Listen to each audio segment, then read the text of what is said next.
tromboembolismo pulmonar.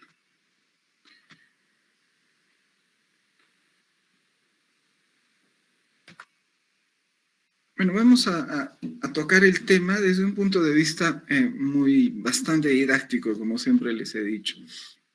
Es muy importante que ustedes en la emergencia refuercen algunos conceptos que se deben de mantener dentro de la especialidad. Creo que no estoy compartiendo mi pantalla, ¿verdad?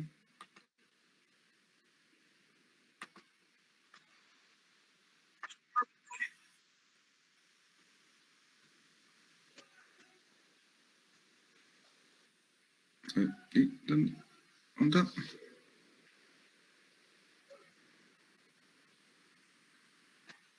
¿Qué fue? Toda la pantalla. Compartir. Listo. Entonces, tromboembolismo pulmonar en emergencia.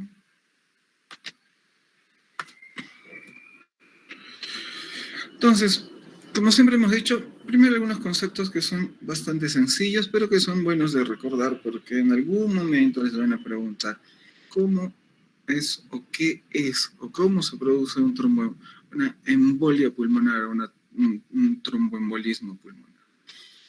Entonces, una obstrucción mecánica. Cuando hablamos de una obstrucción mecánica, nos referimos a una obstrucción real, porque pueden haber obstrucciones de otros tipos.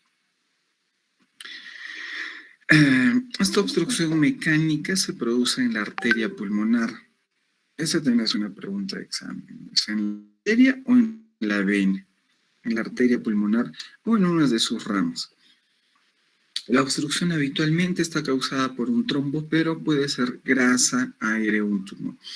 En general, sea grasa, aire, tumor o un trombo, vamos a llamar tromboembolismo pulmonar. No le vamos a llamar una obstrucción por un tumor o por una neoplasia. A partir de este punto, nosotros debemos de recordar los factores de riesgo de un paciente con tromboembolia pulmonar. La embolia pulmonar se puede clasificar de acuerdo a la agudeza. En muchos casos hay un grado de temporalidad. En otros casos hay un grado de mayor gravedad. Y la gravedad se define por la presencia o ausencia de inestabilidad hemodinámica. ¿Ya? Un paciente puede tener un tromboembolismo pulmonar silente. ¿Okay? Hay una sugestión clínica de la presentación de un tromboembolismo pulmonar, pero que esa sugestión puede pasar desapercibida. Entonces, es muy importante la identificación de la embolia pulmonar masiva y de la embolia pulmonar submasiva, las cuales van a tener diferentes tipos de tratamiento. Sobre la epidemiología o la etiología, el origen evidentemente son venas profundas de la extremidad inferior proximal. Entonces, son pacientes que están postrados generalmente y que tienen algún tipo de alteración hematológica o tienen un tipo de alteración fisiológica, pero formada, realizada. A ver, les explico. Por ejemplo, un paciente que tiene que ha sido operado recientemente. Se ha operado recientemente, hay la posibilidad, y si todavía es una cirugía de cadera, hay la posibilidad de que algunas sustancias intraóseas puedan agruparse, puedan condensarse y producir tromboembolismo pulmonar. Entonces, ¿qué es importante? Cualquier paciente puede producir una tromboembolia pulmonar. Cualquier paciente puede producir una tromboembolia pulmonar. Y estos están más asociados a los siguientes factores de riesgo. Por ejemplo, pacientes de edad avanzada. Cuando nosotros hablamos de edad avanzada, generalmente nos referimos a pacientes que no tienen movilidad propia o no tienen independencia o son subdependientes o dependientes completos. Las cirugías muy invasivas o traumatismos grandes recientes también. La inmovilidad. Esto lo vemos y es importante que lo podamos advertir.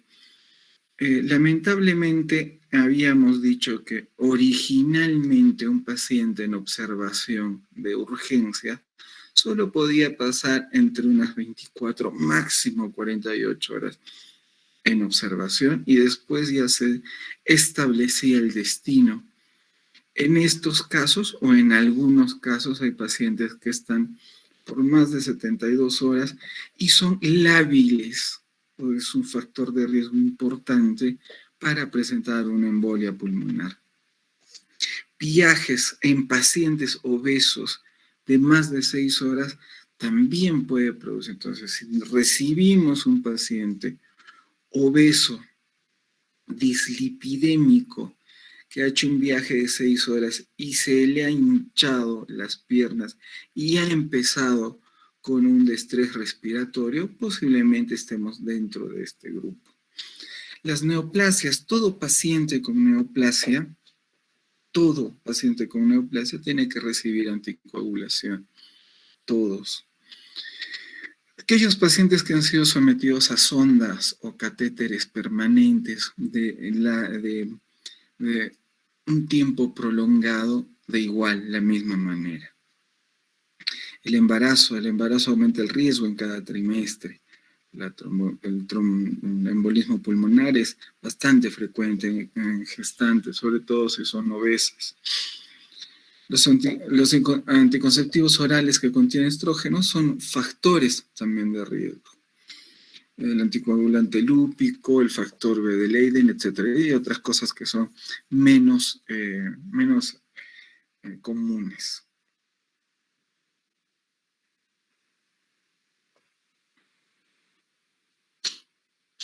A ver, vamos a ver sobre la fisiopatología.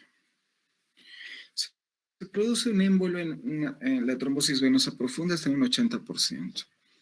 Ese émbolo va a viajar hasta una arteria pulmonar y va a producir la obstrucción del flujo sanguíneo del pulmón. ¿Qué pasa en los pulmones? A ver, ¿qué me puede decir? ¿Las venas llevan sangre o las arterias son las que llevan sangre? Lleva entre comillas.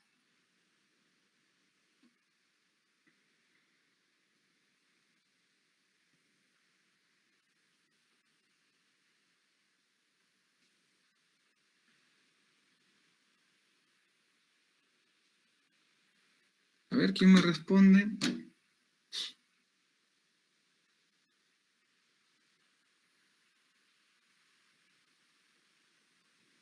A ver, ¿cómo es la fisiología de la circulación pulmonar? ¿Quién me dice? Por un medio punto en la práctica.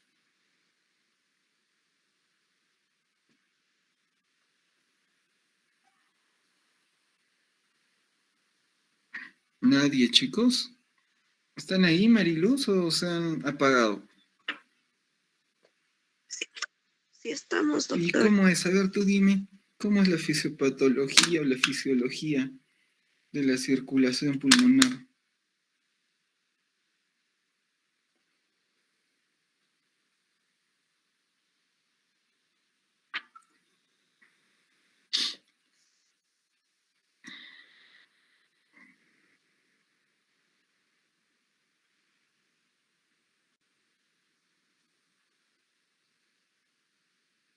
¿Mm? ¿Alguien? ¿Fran? ¿O nadie ha venido? Sí, doctor, presente. A ver, coméntame, ¿cómo es la fisiología? ¿Qué pasa? ¿Qué tipo de sangre lleva la arteria pulmonar? En este caso, la arteria pulmonar comienza con sangre venosa, ¿no? Y al retorno, las venas pulmonares retornan con la sangre arterial. Ah, perfecto. Entonces, esa situación es la que te interfiere con la circulación de intercambio gaseoso. Hay un éstasis. Ese éstasis va a producir liberación de tromboxano, serotonina, que nos vamos a olvidar de eso, pero produce vasoconstricción y aumento de la resistencia vascular pulmonar. Cuando decimos aumento de la resistencia vascular pulmonar, es que los vasos pierden su capacidad. Va a haber una dilatación del ventrículo. O sea, la sangre ya no va a ir al corazón. El ventrículo derecho, que es el que bombea, se va a llenar. Va a haber una estimulación inotrópica, cronotrópica, y van a haber mecanismos que incrementan la presión de la arteria pulmonar. Y a nivel distal de donde se ha producido esa lesión, no va a haber intercambio gaseoso. Las manifestaciones clínicas, las más clásicas, son dolor precordial, ahí está mal, no es dolor pleurítico, es dolor precordial, como un infarto, disnea importante, dolor y edema en extremidades inferiores y signos de trombosis venosa profunda. Es bastante común la hemoptisis. ¿Quién me dice las características de esa hemoptisis?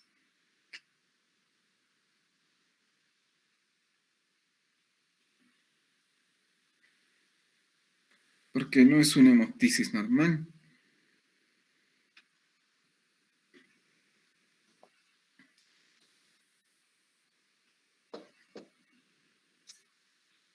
¿Mm?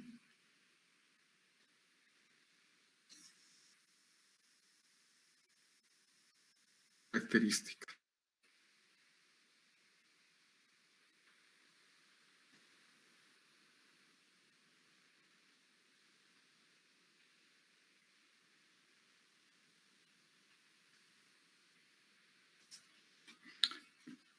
Va a entrar al examen, ¿eh? Palpitaciones, dolor anginoso, síncope, presíncope. Signo, básicamente taquicardia, crepitantes, signos de trombosis venosa profunda. Tenemos que buscar signos de trombosis venosa profunda y se puede presentar fiebre. ¿Ya?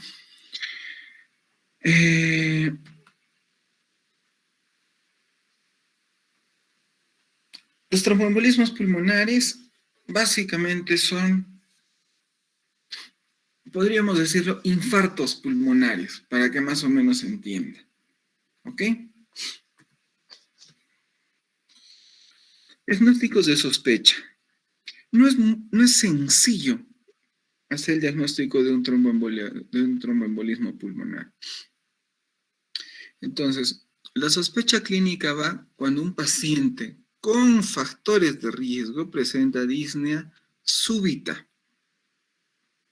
Que el empeoramiento de esa disnea sea constante, que no haya una causa pulmonar anterior de esa disnea, o sea, pero la paciente tenía neumonía, pucha, puede ser por ahí. Que además esa disnea se acompaña de dolor torácico y que se puede acompañar de síncope y hipotensión. Bueno, esas escalas de probabilidades clínicas no son necesarias para ustedes. Hay la escala de Wells que la pueden descargar por internet.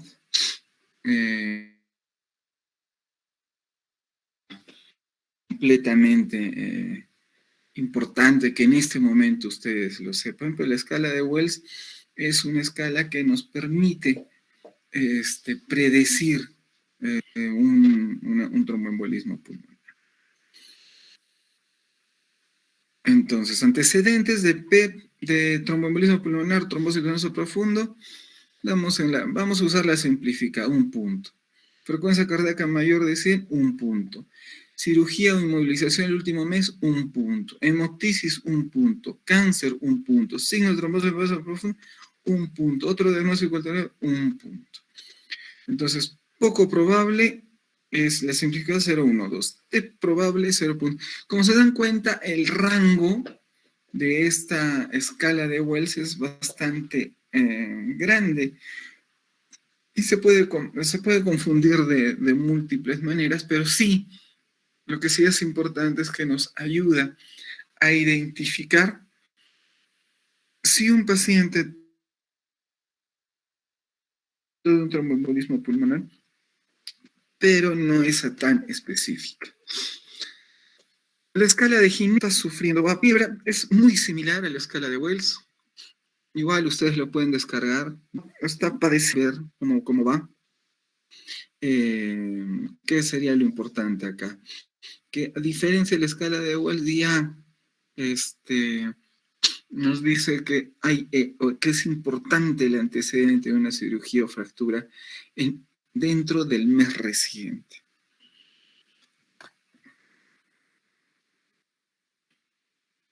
Probabilidades: bajo, intermedio, alto, poco probable, T probable.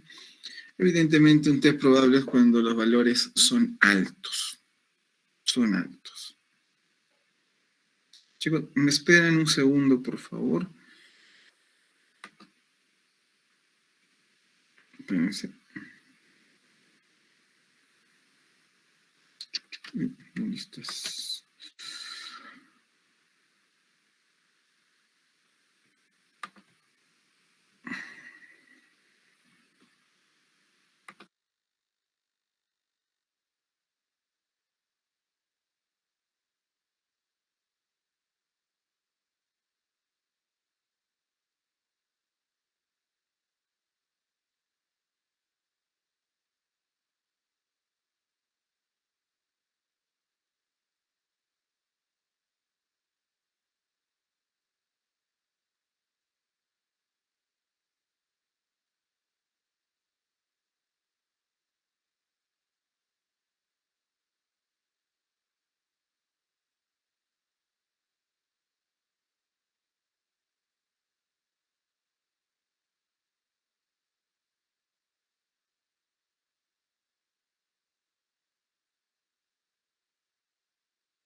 Chicos, mil disculpas, no sé qué sucedió, vamos a continuar.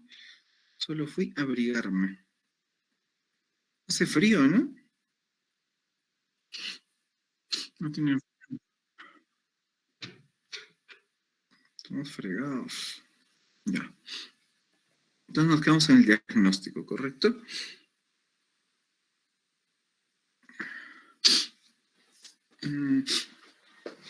A ver. Siempre que tengamos un paciente con tromboembolismo pulmonar, vamos a pedir lo que siempre hemos dicho, ¿no? Un perfil en hemograma, glucósula, creatinina, PCR. Lo que sí es importante son los gases arteriales, donde vamos a ver una hipoxemia, una hipocapnia. Y aumenta el gradiente alveolar de oxígeno, evidentemente. Hay una posibilidad que se pueda confundir con infarto. ¿Por qué? Porque al haber sufrimiento del corazón derecho, se pueden liberar algunas enzimas, como las troponinas. El BNP o el proBNP también es importante. El dímero D. El dímero D tiene un alto valor predictivo negativo, ¿ya? Un dímero D elevado dentro de un contexto no establecido como embolismo pulmonar no es suficiente para que nosotros hagamos el diagnóstico. Entonces, el diagnóstico básicamente va a ser tomográfico, ¿ya? Podemos tener algunos signos. A ver, ¿quién me dice un signo de tromboembolismo pulmonar en rayos X?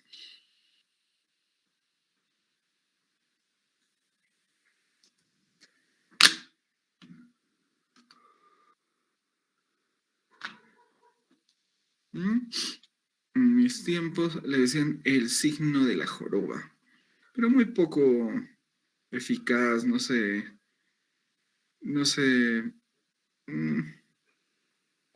era tan, ¿cómo les explico? No era tan específico, ¿no? El dímero D tampoco es específico, pero lo que sí es una tomografía, y una tomografía, ¿qué creen? ¿Con contraste o sin contraste?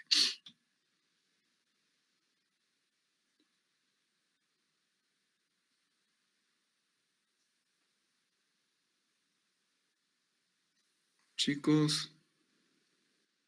Contraste, doctor. Con Claro, porque contraste, lo que doctor. tenemos que ver es vasos. Y si queremos ver trombos en vasos, le tenemos que meter contraste. Y eso lo tiene que saber, porque mucho interno pregunta, doctor, hay un paciente que está con probabilidad de TEP. Le pido tomo, claro. ¿Con o sin contraste? Entonces, eso, ustedes tienen que tener ese tipo de certezas. Electrocardiograma, sí se puede ver taquicardia sinusal, signos de sobrecarga, bloqueo de rama derecha, desviación del eje a la derecha. En muchos casos es inespecífico porque estos cambios electrocardiográficos se ven cuando son tromboembolismos masivos. Un tromboembolismo masivo muchas veces termina en fallecimiento. Pruebas de imagen, radiografía de tórax, el signo de Westermann, pero la joroba de Hampton era la más común, pero son poco específicos, sobre todo en nuestro medio, más aún en su medio donde cada vez se ve menos placas radiográficas, se ve menos signos radiográficos, ¿no? Nosotros ahora vemos la tomografía. La tomografía nos va a mostrar eso que ven ahí, que le llaman el signo de las dos patitas. Entre otro tipo de signos, ¿no? Entonces, lo que ustedes tienen que aprender es, paciente que tiene factores de riesgo para tromboembolismo pulmonar, paciente que tiene factores de riesgo para tromboembolismo pulmonar, repito, que presente disnea, que presente dolor precordial, que presente hemoptisis, que presente deterioro reiterativo de la disfunción ventilatoria. Esos pacientes ustedes los tienen que ver como si fuera un tromboembolismo pulmonar. Y se tiene que hacer, ustedes tienen que solicitar los exámenes que hemos dicho, donde los más importantes son el hemograma, el PCR, urea creatinina siempre, gases arteriales, y dentro de los gases arteriales revisar esa disminución de la difusión alveolar. Entonces, y una tomografía con contraste. Bueno, gamografía de ventilación con perfusión es para que en el cuco haya eso. Angiografía pulmonar es lo que básicamente nos da el diagnóstico. La mamografía con contraste tiene valor, tiene valor similar. Ahora, la ecografía en la enfermedad tromboembólica venosa. Este es un tema bien complicado, súper complicado, porque generalmente estos pacientes están tan taquicárdicos que es muy difícil encontrar una ventana que nos pueda hacer poder ver el tromboembolismo pulmonar. Es muy difícil de hacer, pero lo que sí se puede hacer es, en estos pacientes que tenemos la duda, hacerle sus exámenes de ecografía Doppler venosas de extremidades inferiores. Si encontramos trombos y el paciente tiene sintomatología de tromboembolia pulmonar, eso nos ayuda mucho para el diagnóstico. Ahí está el algoritmo y tratamiento. El tratamiento para una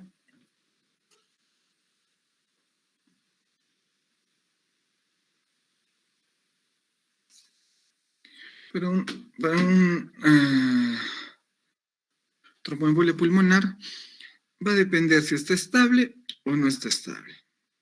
Si no está estable, se tiene que confirmar el tromboembolismo pulmonar, determinar el riesgo, y lo primero es hacer perfusión primaria y el monitoreo en UCI.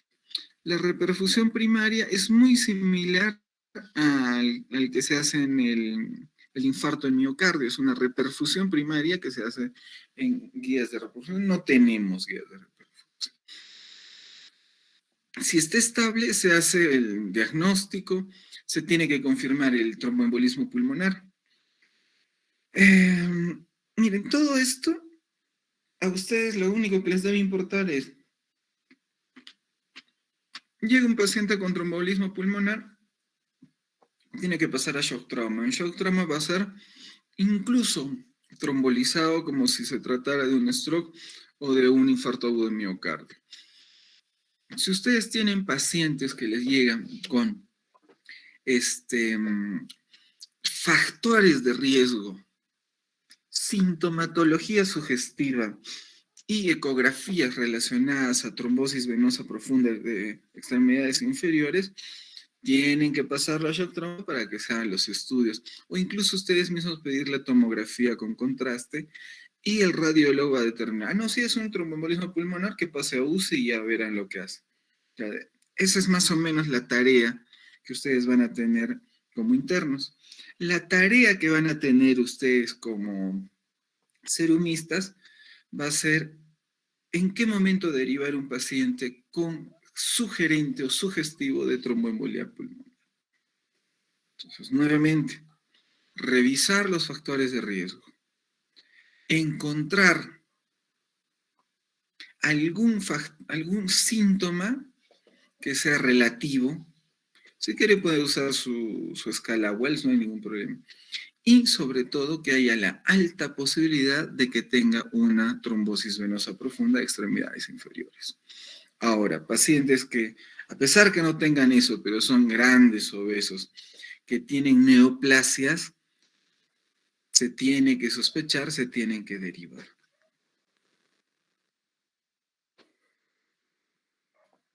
A ver, esto, alto riesgo, bajo riesgo. Estos son temas que más son de de especialidad y de tratamiento dentro de una unidad de cuidados intensivos, que dudo mucho que siquiera 10 de ustedes hagan cuidados intensivos, así que no lo vamos a tocar. Anticoagulación. Como lo que tienes un trombo, hay que anticoagularlo, pues no. Entonces tenemos el tratamiento inicial, tratamiento a largo plazo y un tratamiento extendido. Okay.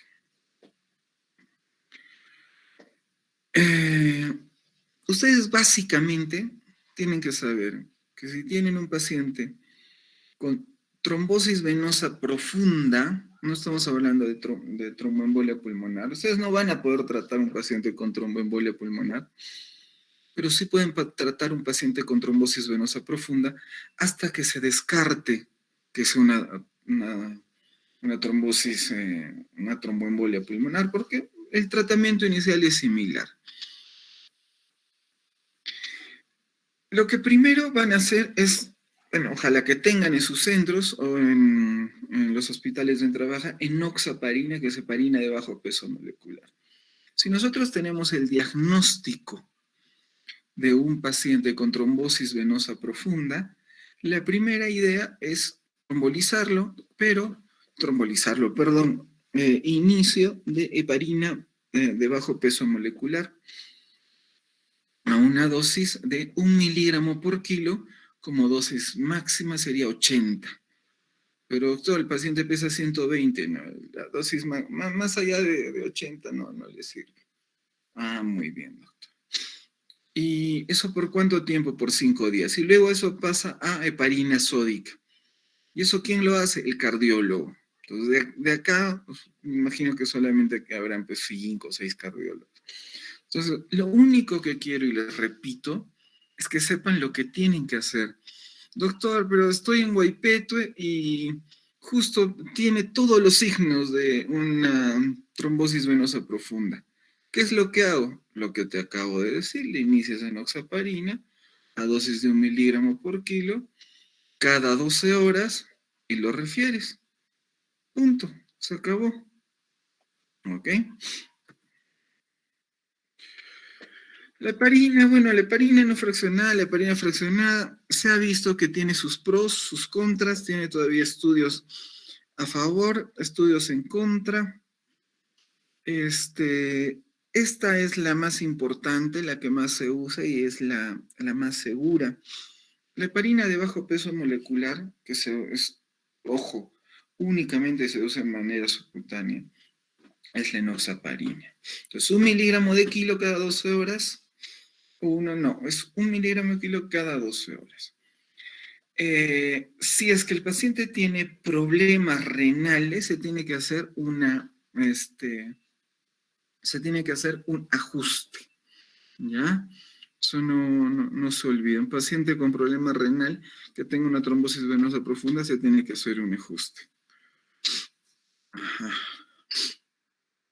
Los nuevos anticoagulantes orales, dabigatran, rivaroxaban, eproxaban, doxaban.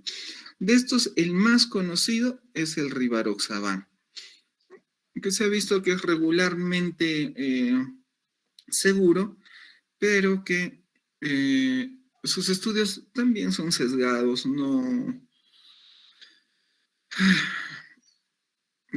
depende mucho del tipo del paciente, del grado de afectación o del grado de factores de riesgo para que tú le des dabigatran o rivaroxaban, que son básicamente los dos nuevos anticoagulantes orales que existen en el mercado, ¿no? Bueno, estos trombolíticos aprobados en tratamiento de trombolismo pulmonar masivo, como les repito, esto solamente se trata en UCI. Y el único que tenemos ahorita, creo que streptokinasa ya llegó a Perú, pero el alteplase es lo que todavía nos da la vida en pacientes que tienen infarto agudo de miocardio, en pacientes que tienen stroke, en pacientes que tienen tromboembolismo pulmonar. Bueno, pues al final terminan en ventilación mecánica mientras se produce la expansión o la eliminación del coágulo. En pacientes que tienen o hacen tromboembolias pulmonares a repetición, existe este filtro de vena cava inferior, que es bastante interesante cómo se coloca, porque se coloca por una vía radial o por una vía femoral, y se va llegando hasta la vena cava. Y ahí se suelta como si fuera una umbrela, una paraguas. Entonces, estas pequeñas rejillas hacen de que no viajen al pulmón nuevos trombos. Eso se hace en pacientes crónicos. Eso hacíamos en la FAP, era bastante. Me parece poco así, muy, muy sencillo de realizar. Ay, qué bonito video. Es de un momento se suelta y se abre, ¿no? En sí es un filamento formado de 6 a 8 filamentos que se abren en algún momento. ¿No? Embolectomía pulmonar también se puede realizar cuando el émbolo es masivo. Ya, pues no se pasa en la oxigenación por membrana extracorpórea, ya se hace para incluso se inicia para hacer recambios valvulares, puede hacer trasplantes pulmonares, etcétera, etcétera. Bueno, las complicaciones evidentemente es la muerte, ¿no? La muerte, la formación de atelectasias, la formación de lesiones cardíacas permanentes, los tromboembolismos recurrentes, hipertensiones pulmonares, hemorragias por anticoagulación. Hay que tener mucho cuidado con la heparina. Y sobre todo la enoxaparina es algo más seguro, pero no se puede usar de manera muy...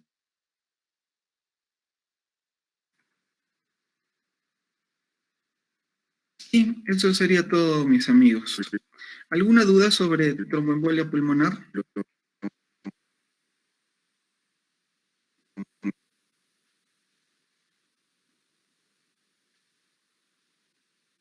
Nada. Doctor, disculpe la consulta.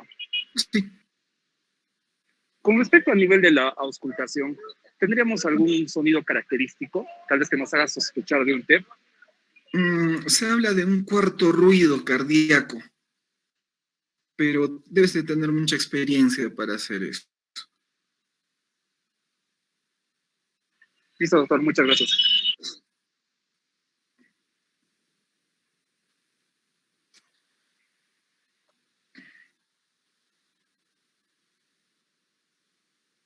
¿Alguna duda?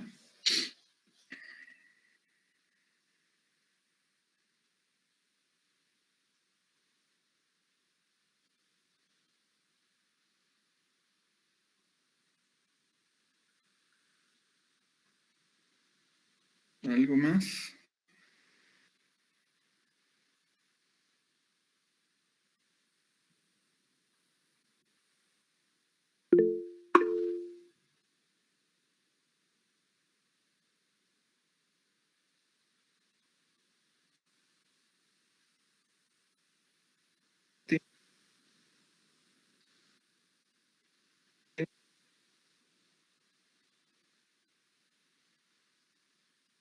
Tienes que hablar, no.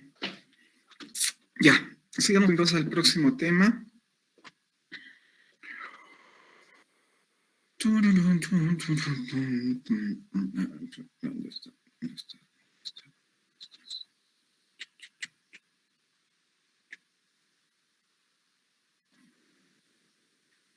Metí el próximo tema.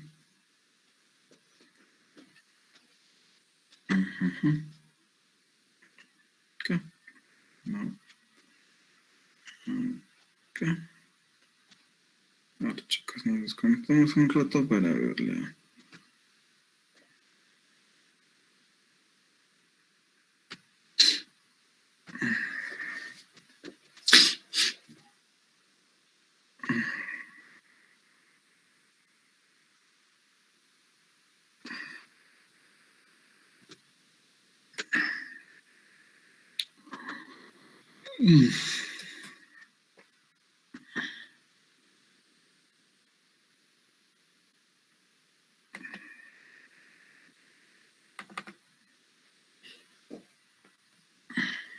Ya está. ¿Me escuchan? ¿Sí? Sí, Ya está. Empezamos entonces. Rápidamente. Sí, doctor.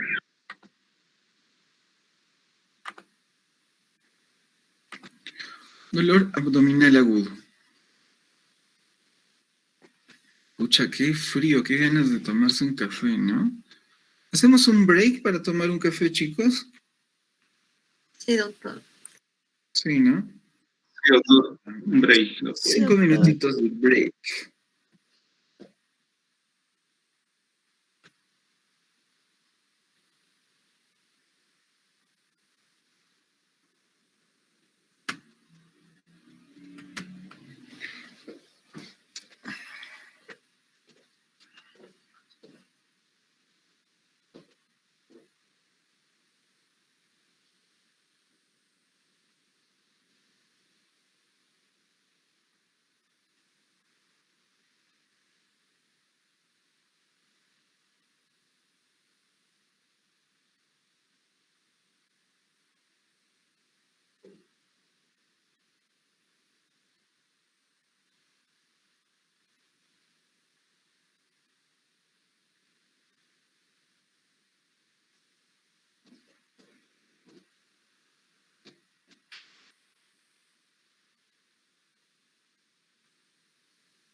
Ok, gente.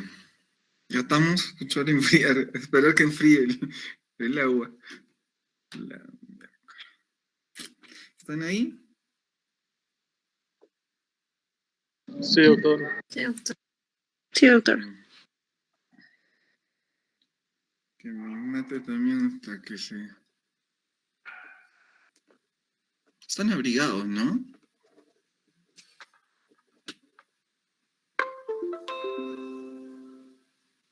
No, doctor. No están abrigados. ¿Y por qué no se abrigan, no?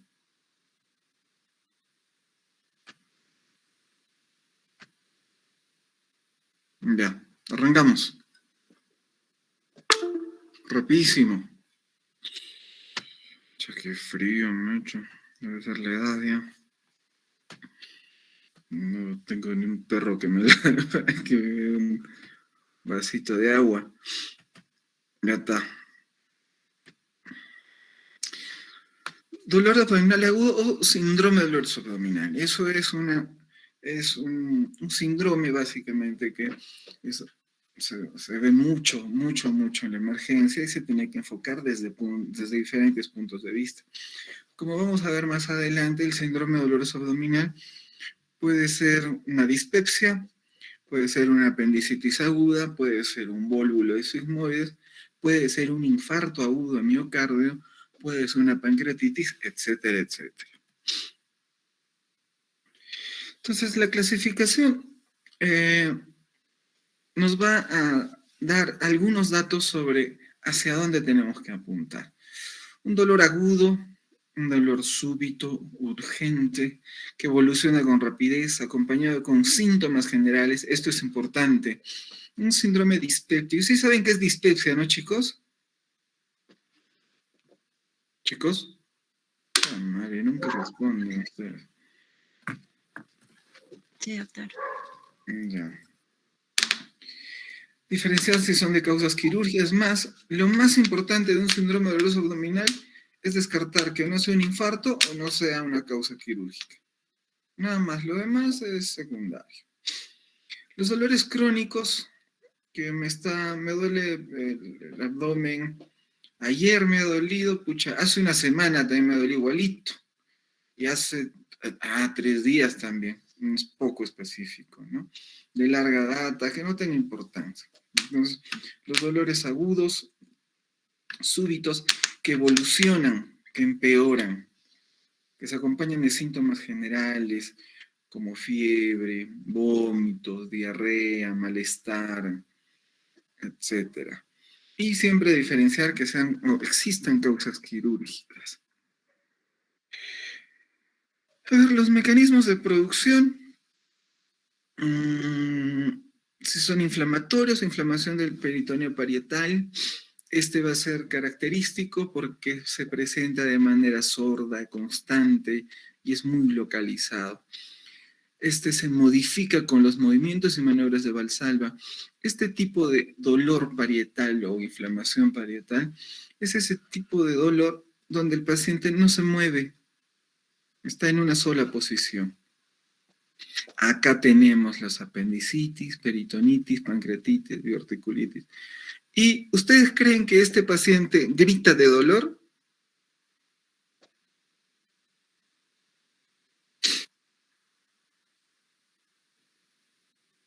A ver, vamos a llamar lista, de paso que...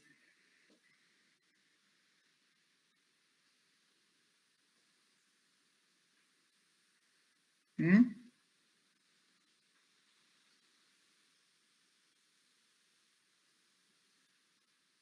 Chicos, pues chicos, no,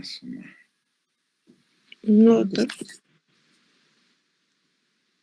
entonces un paciente grita o no grita. ¿Grita de dolor un paciente con esas características?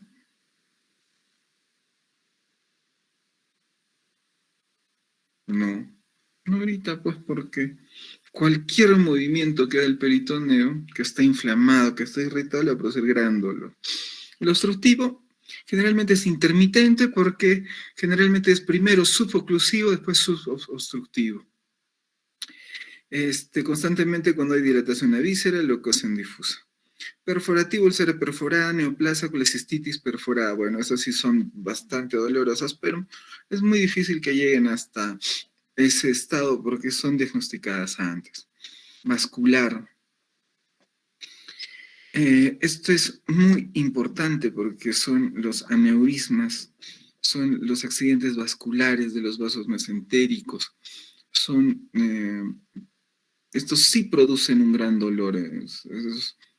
Ahí sí no podemos decir que no hay, ahí sí gritan y chillan y se tiran contra el piso. Traumático, evidentemente tenemos que ver si estamos frente a un traumatismo abdominal cerrado o un traumatismo abdominal abierto. Secuencia del dolor. Transducción, transmisión, modulación. Bueno, la secuencia del dolor es, lo que es importante es que las sustancias analgésicas, cuando, por ejemplo, yo era interno, hubieron muchos estudios en los cuales decían de que no había, o sea, tú le podías dar metamizol y si era peritonito, perdón, apendicitis, no le iba a pasar el dolor. Actualmente, las nuevas guías están indicando que es mejor evitar el uso de analgésicos, el uso de antiespasmódicos, porque sí, en algunos pacientes, no en todos, en algunos pacientes sí producen una limitación del dolor. ¿No? A ver. Clasificación del dolor visceral, somático, parietal o referido. Bueno, eso ya lo sabemos. El dolor visceral tiene origen en órganos abdominales cubiertos por el peritoneo visceral. El estímulo transmitido por nervios simpáticos, más las vías aferentes, hasta dorsales meloespinales. Es un dolor directo. El dolor visceral es un dolor directo. Características del dolor visceral. Se percibe en el abdomen a distancia del órgano afectado, es mal localizado, mal definido, es difuso, es sordo. No. A ver, acá cuando decimos el dolor referido, se percibe en una localización a distancia del órgano afectado. Esto, por ejemplo, se ve en la cronología de Murphy. Confluencia en la médula fibra, bueno, esto no nos importa. Dolor del ángulo superior de la escápula derecha en un cuadro de una colecistitis aguda, es un buen ejemplo.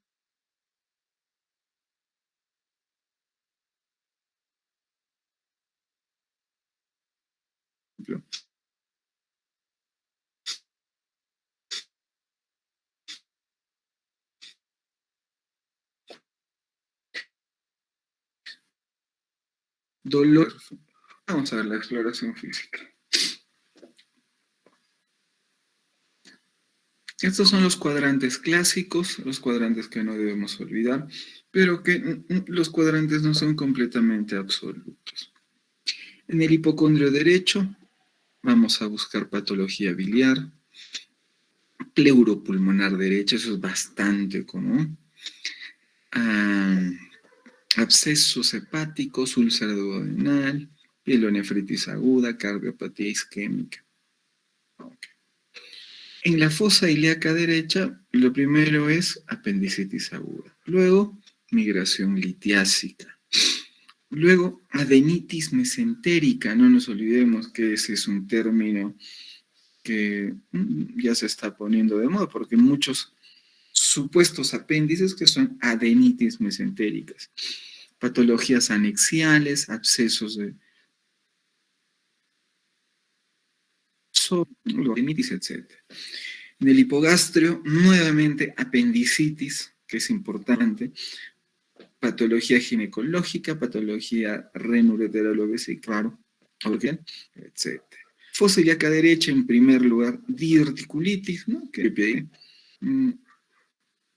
Recuerdo mucho un maestro que falleció de COVID, que decía la diverticulitis era la apendicitis del lado izquierdo. La adenitis mesentérica también es importante. Patología arterial y, bueno, otras patologías anexiales.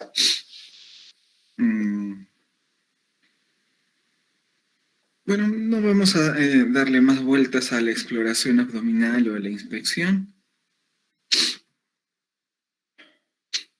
Ahí vemos una gran ascitis.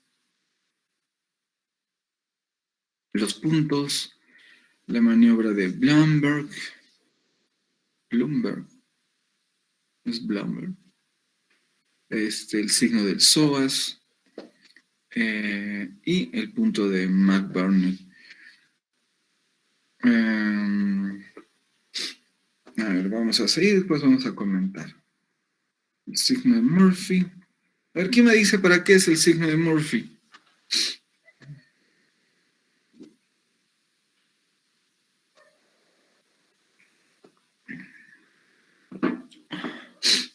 Pucha, no dicen nada. El signo de Rossby.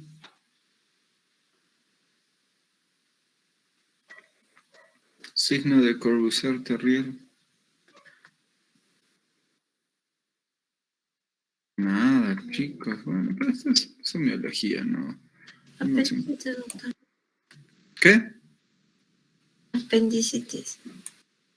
Ya. Bueno, esta es semiología, no le vamos a dar más importancia. ¿Qué es lo que nos importa? Tenemos un paciente con un síndrome doloroso abdominal. Cuando decimos síndrome doloroso abdominal, cualquier parte de su abdomen está dolida. De acuerdo a las características semiológicas, nosotros vamos a establecer si ese paciente amerita o no amerita evaluación complementaria.